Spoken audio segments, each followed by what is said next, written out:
Ndray mavakosa eo amin'ny tontolon'ny fanatanjahantena, ny volana Jona ho avy izao no fantatra fa andraisan'i Madagasikara ny fiadiana ny tompon-dakan'ny Afrika taranja baolina lavalava sokajy be. Tsy mbola afaka andray ireo lalao ao anatin'ity fiadiana tompon-dakan'ny Afrika ity ny kianjaben'ny Mahamasina, izay nasipana vaozana raha ny fanamariana ny entin'ny tompon'andraikitra. Avy eo nivon'ny fiadiana ny komina Antananarivo renivohitra. Tsy mbola afaka andray ny lalao kanina rugby izay tanterahana amin'ny faharoa ambin'ny folo ny volana Jiona 2024 avy izao eto Madagasikara ny kianjaben'ny Mahamasina izay nasipana vaozana raha ny fanamariana nentin'ny tompon'andraikitra avy eo amin'ny onivon'ny fitantanana ny tanàna Antananarivo.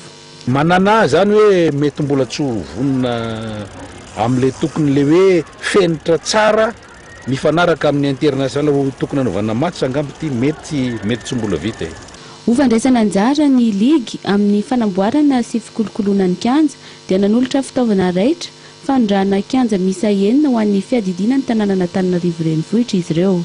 Tonga zany ny ligy n'Analamanga androany hitanareo amin'izao tourniquet d'arrosage izay fanampiana kely ihany fa dia fandraisana anjara amin'ny fikarakarana ny kianja tahaka itony satria zavatra tena hitantsika ny fijaliana teo tao anatin'ny fanamboarantsika ny match rehetra izay tokony natao match international dia natao tany amin'ny faritra avokoa, mijalina ny ekipa tompon-dakatsika mijaly ihany koa amin'ny fikarakarana satria tsy maintsy fantatsika tsara ny fietohana miala be eto Antananarivo makany amin'ny faritra tahaka an'ireny. Marina fa tsy mbola azo ny lalaovana ny kianjan'ny Mahamasina nanomboka ny 15 Desambra 2022 teo. Kianja izay afaka mandray ny match iraisam-pirenena.